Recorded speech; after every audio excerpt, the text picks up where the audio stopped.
Hello, everybody. This is Josh Price, and you are listening to the Mark Price for 3 podcast. Each episode, my dad will be talking NBA basketball, sharing some coaching and instruction, and of course, talking about his faith. Without further delay, here's my dad, Mark Price. All right, everybody. Welcome back to episode 56 of the Mark Price for 3 podcast. NBA season is off and running. College basketball is just getting started. Mark, how you doing? I'm doing great, Aaron. I'm doing absolutely great. Had a great weekend. Got to spend time with the grandbaby this weekend, so that made it special. And so, yeah, everything's good. Well, the Cavs are currently 4-5. They're on a 10-game road swing. West Coast road trip. You've been on many of those yourself.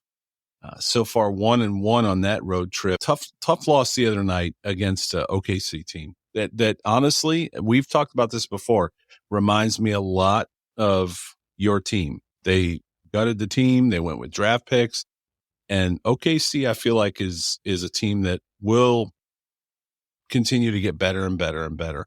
So tough loss there on the road, but then they beat the Warriors again. Anytime the Cavs beat the Warriors, that's important in Cleveland. What are your thoughts so far on where the Cavs are? Again, sitting 4-5, not necessarily where we wanted to be yet, but what have you seen so far? Well, it's just in the game, and it just those two teams that you mentioned, OKC and Golden State. I think it just shows how matchups are important, right, in the league. Like obviously, OKC swept the Cavs. The Cavs don't match up well with OKC. They got, that first team All NBA guard that from last year, Shea, who dropped over 40 on the Cavs again, at OKC, and he just is a matchup problem for him. You turn it around and Cavs seem to have the Warriors now. It's like, right. Two of the Cavs' 4 wins are against the Warriors. So, if they played the Warriors every night, they'd be all right. Cavs seem to match up really well. So it's just so much of the games, and particularly right now in the league, I think are matchups.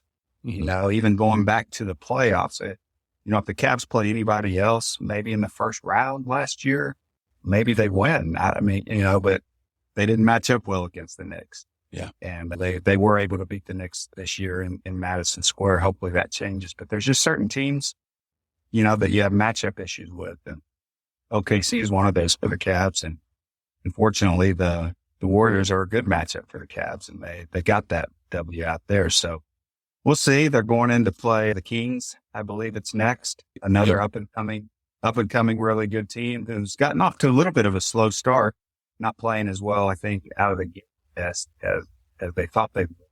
So I think that's a winnable game for the Cavs if they go in there. Perceptions right now for me is, that first unit's still trying to get it together. They're playing okay. They're not playing great or up to their potential, I don't think, right now. And we had mentioned this guy early, in the season we started that could be a difference maker for him this year is Karis LeVert. And he's been the guy here that's stepped up big off the bench for him lately. Yeah. So hopefully he can continue to do that. And then the starters, once they start grooving a little bit better, they'll just get better and better for the Cavs. But, they're still, in my opinion, with some of the new guys, they're still trying to figure it out to a little bit of an extent, which a lot of teams are at this point of the season. So the positive things, they got the win at Golden State, see if they can grab that momentum and go into, beat the Kings. there is a fantastic clip floating around social media and Twitter of LeVert locking up Klay Thompson. I don't know if you've seen it yet. There was a segment where he literally just locked up Klay Thompson, who's very hard to guard, and then ended up at the end of it blocking the shot. He's down in the stands. Like it is so good to watch from a defensive perspective. And again, I don't know if you've seen it. So anyway, agreed with you on Karis LeVert. Now, I know one of your favorite players is Jokic from Denver, and he had quite the stat line the other night. Last night, I believe it was. How about that guy and just what that, again, Denver and just the talent that guy has? I don't even know why people even have the conversation right now who the best player in the NBA is. It's It's just not even close. Yeah. I mean, he's a walking triple-double Right. every single night. I mean, it was just a few years ago, right, that we were following Russell Westbrook, right? Average a triple-double for the season, and I think Jokic is in that situation right now. The guy literally almost has a triple-double every single night. And right now, he's just at the top of his game. And Denver's obviously coming off a championship.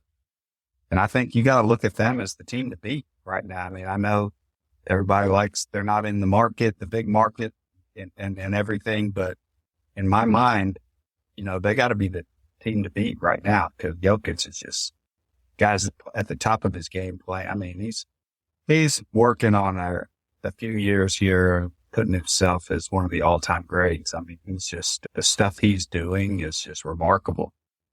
And then you got to give a shout out. They played the Houston Rockets last night. And even though Jokic had, 36, 21 rebounds and 11 assists in 38 minutes and lost to the Houston Rockets. And you got to give a shout out to the Houston Rockets. They're probably the surprise team of the league right now. Right. Hey, I know it's only like 9-10 games into the season, but I don't think anybody would have said the Houston Rockets be 6-3 out of the gate. And they're just one of the few teams that have beat the Nuggets. So, shout out to them. I was looking at their roster today. A lot of guys I didn't even know.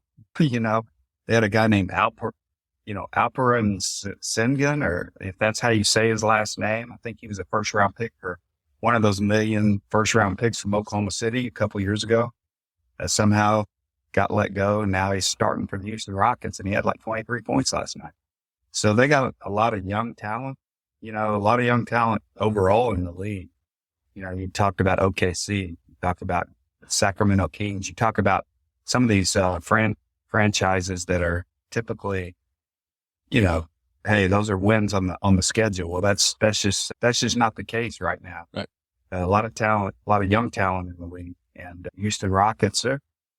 You got to give them credit. They're making a little bit of a statement right now to say, hey, we're not just here. We're here to win, and we're doing it right now.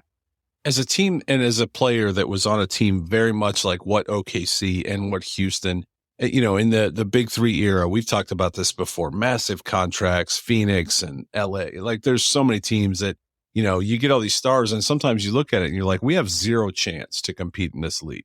And then these teams, just like the Cavs in your time. So you have to love this.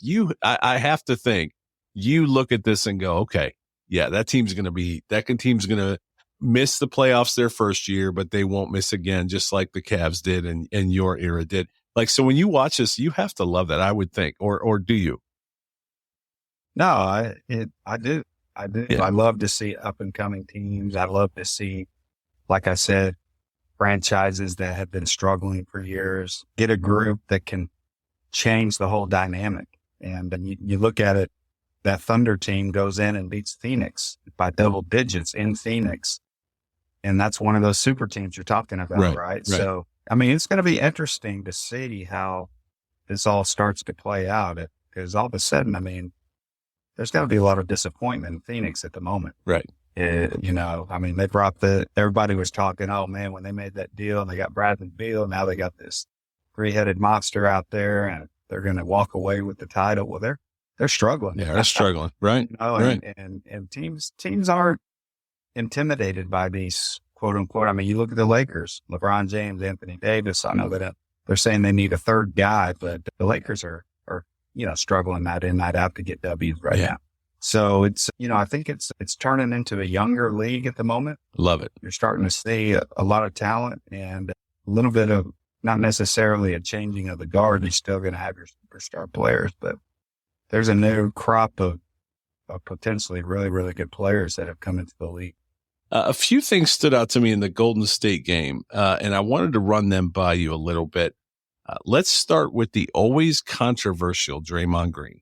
And I don't know if you got to see the game the other night, but there was a moment, something happened. Draymond he had earlier in the game got a technical as he usually does, arguing with the refs.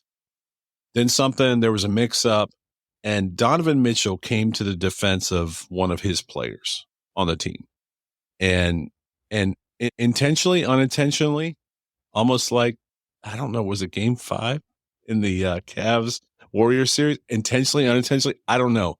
But if you bait Draymond enough, Draymond's going to be Draymond. And so I just want to ask you some questions about Draymond and being on a team with a Draymond and playing against a Draymond. And I'm just using him as one example. There's Pat Bev. There was Dennis Rodman. There's been, those guys throughout the years. So I wanted to ask you a little bit about that. What were your thoughts the other night and, having a player like a Draymond on your team or playing against one? Well, I think, he's one of those guys that I think a lot of people say, hey, you'd hate to play against him. Would love to have him on your team at times, but at times he hurts his own team. Right. He really does. When all that stuff was happening, I was watching kind of all that sequence of events started to happen. And Draymond was doing his thing, yelling at guys, getting in guys fit, the whole bit. And I give Donovan Mitchell a lot of credit, really smart. He'd already gotten one technical. Mm-hmm. And so it had gotten physical, and he shoved Donovan kind of out of bounds, mm-hmm. On a previous play. And so Donovan comes down and it doesn't try to hurt the guy or anything, but just comes down and intentionally just really hard bumps him, right in front of the official, and knowing he's going to get a call, and the official makes the call, but then Donovan points, you need to look at what just happened. Right. And so Donovan wanted to bring attention to what he had done on the other end of the floor, which in my mind, I'd never really seen anything like that. I'd never seen an official go look back at what, which I thought was pretty smart, because it's usually the second guy that always gets caught. Always. With the 10. Always. Right. And you're saying that, why don't they, look at what the guy did before? Mm-hmm.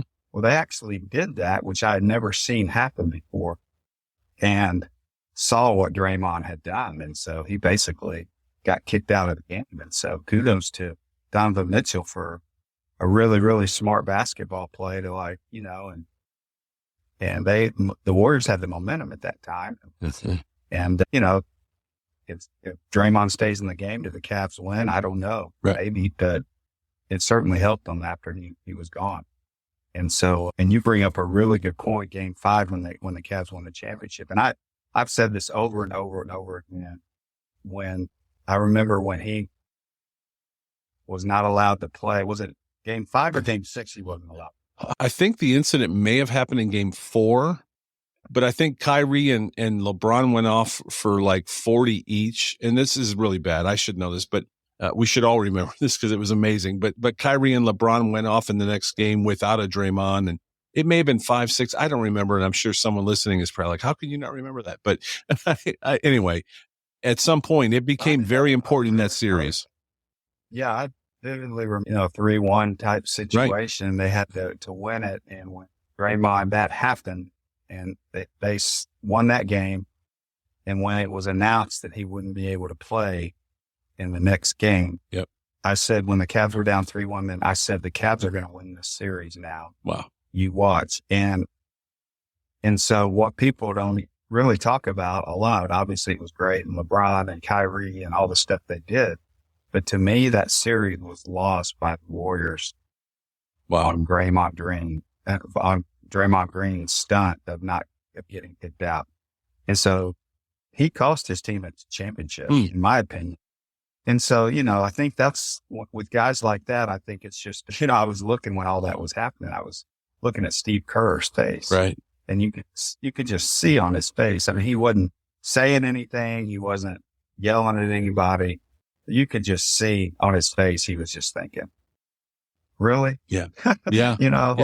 Like again, it's like the guy can't be controlled, but like you said, Donovan Mitchell made a really good play because he can't control himself. Donovan just set him up, and he ended up getting himself kicked out of the game. And I think I texted you during the game, he was bullying Mobley, and we'll get into the physical thing probably in another episode, because that's got to be addressed in this Cavs season, the physicality or lack thereof, or toughness. I don't know the words you want to put on it, but Draymond was absolutely bullying Mobley. I mean, from the time he stepped across half court, he was bullying him constantly. And, here you got a guy that's already got the one strike. It only takes 2 to get thrown out of a game in the NBA. Whether it was intentional or not, we won't know. I don't know. But what I do know is that when he left, to your point, he got everybody riled up. He got the crowd into the game. I think the lead shrunk to about 3. It might have even been tied at one point. Golden State maybe even taking the lead. I don't remember now off the top of my head. But to the Cavs' credit, they ended up responding, because as soon as that happened, I'm like, here we go. That Golden State's a very tough place to play. The crowd really gets into it. Draymond did his best as he was leaving to get everybody amped up, and he got the noise going and all those things. But the Cavs responded, because I really thought they weren't going to win that game at that point. I really thought it was over. And so shout out to the Cavs for that, for their response. I want to ask you, what is it like? I don't know if you've played with a guy like a Draymond, or I know you've played against plenty of them, guys that just get up in you and, they're just there to irritate you. So let me ask you that first. As guys get up in you and start to irritate you as a player, how do you stay in the zone? And maybe we're transitioning into the coaching perspective now. How do you just not let those guys get into you? Yeah, for me, I think my personality, the way I wasn't a trash talker type guy. Right. And I think for me anyway, I remember guys like a Gary Payton was a guy that liked to get up in guys and liked to talk trash. And what I realized is what fuels them is you trying to go back at them, so to speak. And so I always just kind of let my playing do my talking, and let them know that they could talk to me all night long if they wanted to. It wasn't going to bother me. It wasn't going to affect. And it kind of, for me anyway, it diffuses the situation a lot. Because at some point they're like, I'm just wasting energy trying to rile this guy up. I mean, I better start playing because this dude's like, or whatever. Yeah. I better start playing instead of talking, kind of thing. And I would get fired up. I would let what they do fuel me. Right. I just didn't let them see it. And so I remember in college one time, John Sally, who was my teammate at Georgia Tech, and he knew how I operated and everything like that. And I think it was Maryland. We're playing Maryland, and they had a lot of chirpy guys, on their team, and they were chirping at me. And I remember John running down the floor, telling one of the guys, "You guys better lay off, man. You better lay off. This dude's going to get pissed." Yeah. I love it. And then I went on like a 10-0 run myself, like in college, like bang, bang, bang, bang, and down, run down the floor going, "I told you." That's right. That's right. That's the fine line that players have to walk use it as fuel, but don't get caught up in it, because when you get caught up in it, those guys against you, that's exactly what they want you to do, because now they got in your head. I like that Donovan came to the defense of one of his players. That's leadership, in my opinion. He didn't throw a punch, but he got away with enough. You said it earlier. He he knew what he was doing, but he didn't get crazy to get himself thrown out. You just mentioned John Sally. Were there other players that would, hard foul from Lambeer or anybody else in that NBA 90s era, which was very, very physical? How important was it for you to have your guys, your bigs or whoever on the team, an enforcer, come to your defense, and you're getting up off the ground, or they're coming to pick you up knowing I got your back? Drive again, because next time I'm going to lay that guy out. Yeah, no doubt, because that was kind of the way, just the culture back when we played in our era. It's like I drove the lane and Charles Oakley would take a shot at me and knock me down.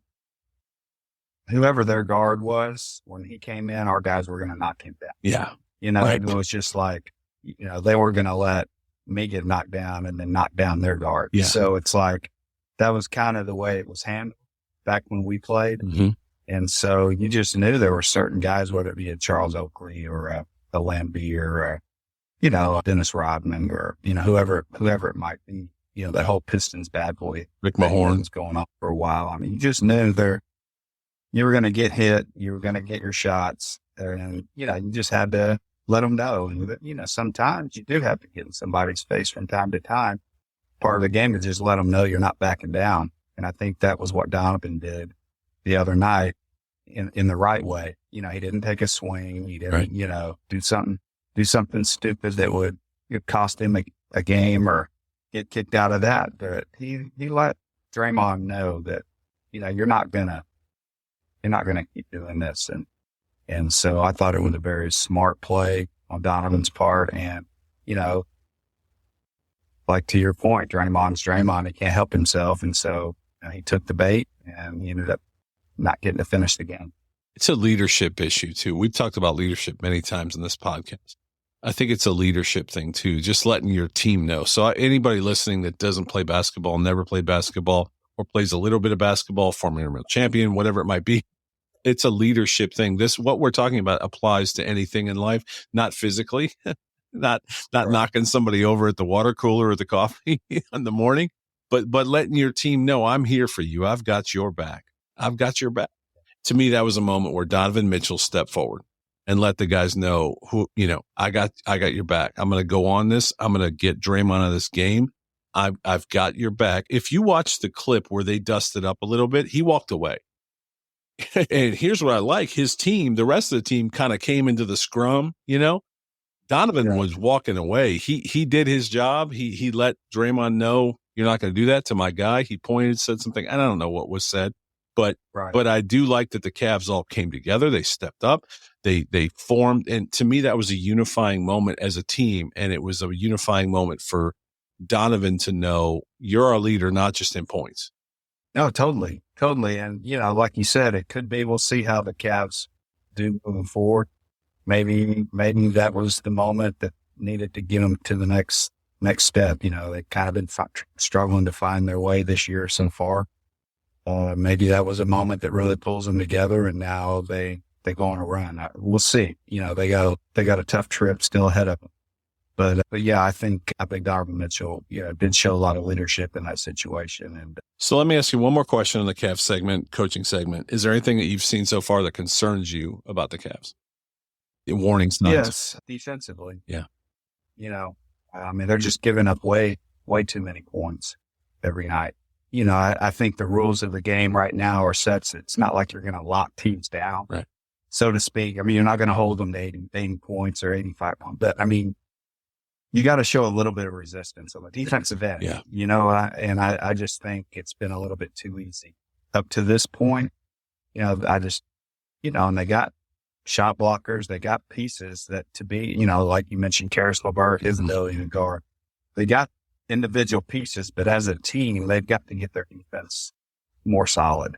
They got to get enough stops to win games, right? I mean, it's like we know they can score points, but you know, you can't win every game scoring 130. You know, there's going to be nights where you need to be able to win games scoring 110 or 105 and hold the other team to less than that. And I think that's just the biggest area of concern that I see so far. A lot of the other stuff, you're like, oh, they're going to figure it out. They're going to work their way out of it. But the defensive stuff is a little concerning at this stage. Can they get that figured out a little bit better and do a bit better job? Because once they do, if they get that far, I think then they got a real chance to get this thing going. Yeah. Okay. Transitioning to the faith segment, we talked this week. I actually got a chance to get some shots up, and for the first time in about 20 years, and I missed a lot of shots, Mark. I used one of those guns, the shoot away gun that gives you your percentages. And you were 50, 40, 90. I think I was 80 in the paint, 20 and 20 from the free throw line and from the floor. So anyway, it was a reminder to me. And I sent this to you and I said, bear with me here. But the faith segment today, 1 Peter 4:10 and 11 says, each one of you should use whatever gift you have received to serve others. As faithful stewards of God's grace, it comes in various forms. If anyone speaks, they should do so as one who speaks the very words of God. If anyone serves, they should do so with the strength God provides, so that in all things God may be praised through Jesus Christ. To him be the glory and the power forever and ever. Amen. And that's just one. There's multiple scriptures that talk about spiritual gifts and how we're all gifted. There's another one that says, if you can teach, teach. If you can prophecy, prophecy. Clearly, I was reminded very quickly, I was not given the gift of basketball shooting, and you were. So I wanted to talk about that today in our faith segment. Many that listen to your podcast know how you've used that gift. But what do you have to say about that scripture and just kind of that faith segment today about gifts that we're given and how to use them to the full honor of God? Well, I think, the whole thing of gifts, I think sometimes can be a little confusing from, our what I call our kind of just natural born gifts. Right.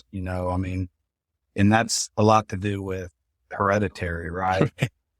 How athletic you are, how tall you are, how fast you are, the things that you're able, how smart you are, in some ways, and in all those different things. And so there's those natural gifts, but then, the scripture clearly talks about when we become believers in Christ and the Holy Spirit indwells us, we are given spiritual gifts, to function and use in the body of Christ.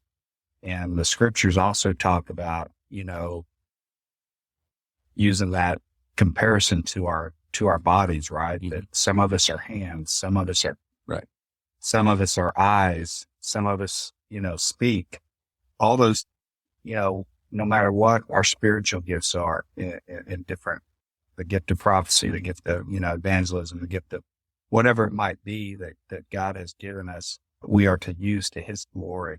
And I think that's the key. And I always, in the comparison from sports to the spiritual gifts, and I've used this before. Steve Clifford, who I coached with in Charlotte, I remember him saying this, and it always just stuck with me.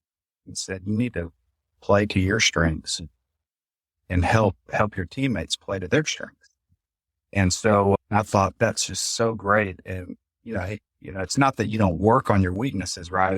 You want to get better at all parts of the game, but there's certain things you're really good at, whether it be shooting or rebounding or passing or defending. There's something that is your thing, right? And you can grow and add and make that better, but you want to play to your strengths, right? Yeah. I mean, if you're a really good defender and driver, you want to stand out 3-point line and jack up 23s, right? And be 1 for 19 or 1 for 20. You want to do things that are going to help your team win and play to your strengths. And so, and I think that's the same way with our spiritual gift as well. And I know there's different ways for those that are believers out there. And some people are like, well, I'm a Christian, but I'm not sure I really know what my spiritual gift is. There's actually, resources and things out there that can kind of help you, clarify a little bit, maybe what your spiritual gifts are, that God has given you. And I just think we need to, in our spiritual lives as well, whatever those gifts are, we need to play to our strengths, right?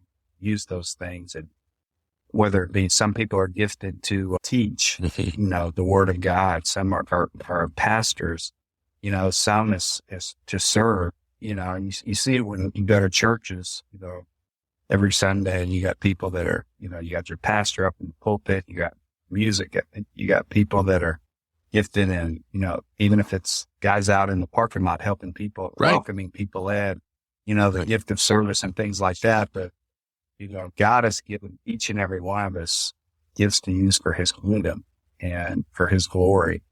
And, play to your strengths is what I would say, play to those gifts that God's given you. If you're not gifted as a teacher necessarily, maybe you don't need to try to teach a class or whatever type thing. Maybe you need to find that area that God has gifted you in to maximize your gift. And so that's just would be how I feel, with the whole spiritual gifts and what are gifted. But I think, sometimes people can, I think, mix sometimes just kind of our natural born kind of, coming into this world gifts that we have that may not necessarily be spiritual gifts. I think it's called the Strength Finders Test. I always just look at it whenever I've had this conversation with people and they're like, I don't know what my spiritual gift is. I'm like, what's that thing that you've done in your life? And people are like, how did you do that? And you're like, I don't know. I just did it.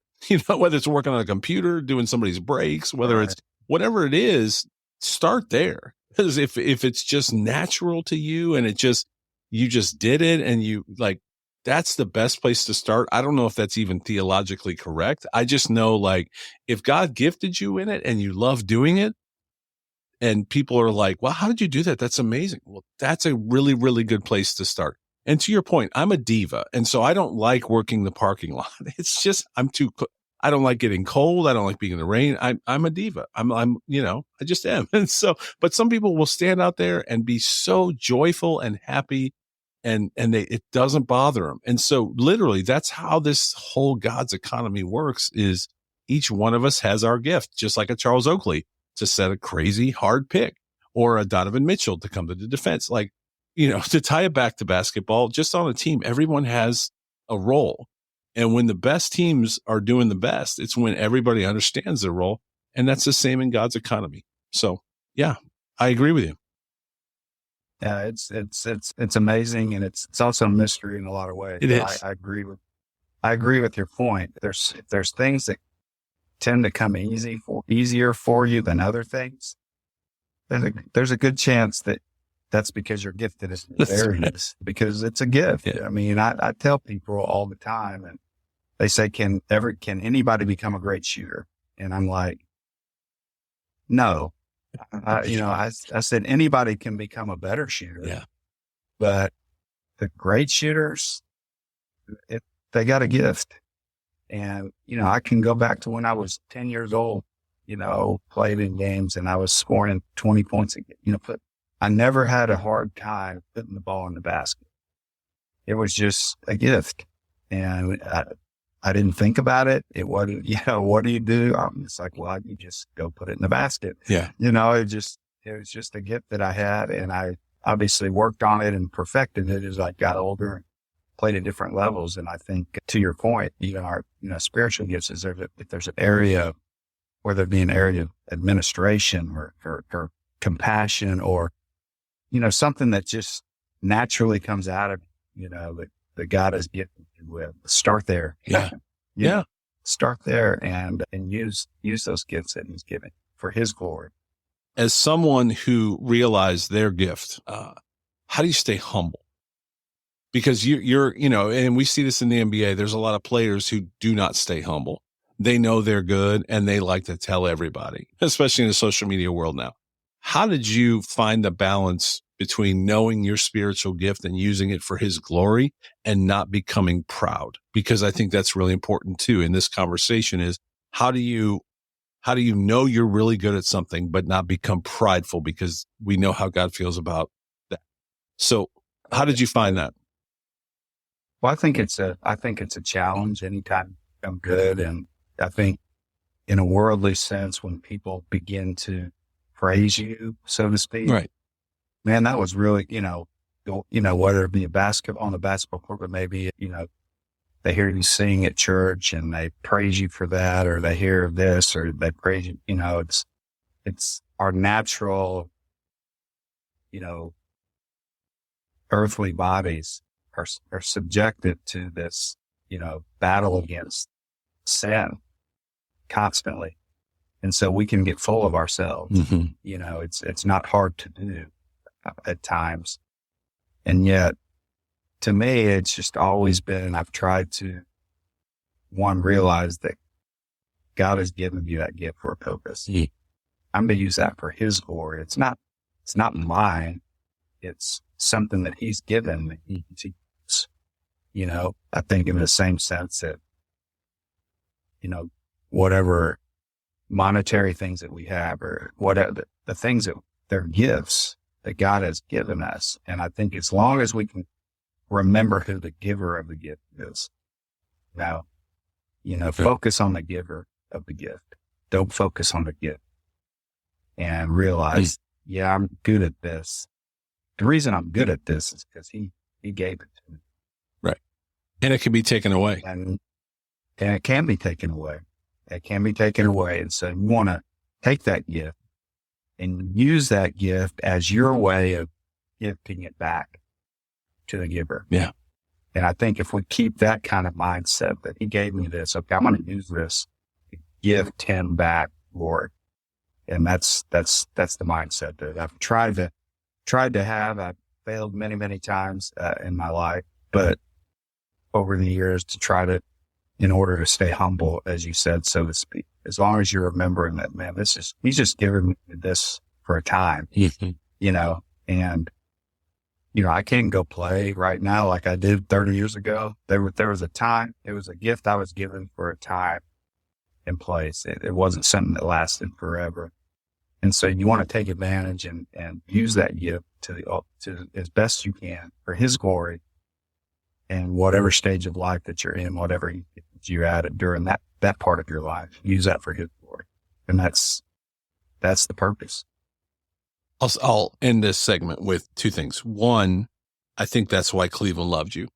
Cleveland loved you for a lot of reasons and still does. Hard worker, you know, you're just all of us. But at the same time, you were never, ever, ever, you know, proud. You're just humble. Like, you know, hopefully like a lot of us, we just worked hard and we just wanted a little bit of recognition, but not to get puffed up with pride. And that's why I think Cleveland loved you. What I love is that now you have a new platform. And so just because that platform ended doesn't mean that God's not done. God's using you now in many ways. And hopefully this podcast and this platform, and we've received feedback that it's affecting, you know, even for that one person. So thank you for doing this podcast and sharing that gift now that you're not on the court, you know, dropping 50, 40, 90. You're doing this now. And so I appreciate that about you. And I appreciate you having this podcast, and hopefully others do as well. Well, I appreciate you too, Aaron, for giving me this platform and allowing this to happen, helping put it together. So, you know, as we talk about all the time, it's for the one, right? It's for him, and we give the glory to him, and that's what it's all about. So I always enjoy every week, but today was a good one. Loved our conversation and look forward to next week. Absolutely. All right, Cavs this week ahead. Kings, as you said tonight, Trailblazers, and then they are back home versus the Pistons. They're back in the in-season tournament again, which whatever that means, and the championship. And then they have your Nuggets coming up here very, very soon. So that will be a very, very interesting game. And I think that's at home. And then for those interested, the Cavs are currently 0-1 in the in-season tournament, whatever that means. So, yeah. And so I'll be excited. I'm actually going to be in town this coming weekend for both of those games. So I'll get to see the in-season tournament game and see the Nuggets. So I'm looking forward to that. There you go. All right. So now you know 25 is going to be back in the 216. You got to get out there, maybe see him. And is Brad going to be around? He is. Yes. All right. Thank you for listening to another episode of the Mark Price for 3 podcast. Remember to subscribe, like, review, and share. I'm Josh Price, and we will talk to you again on the next episode.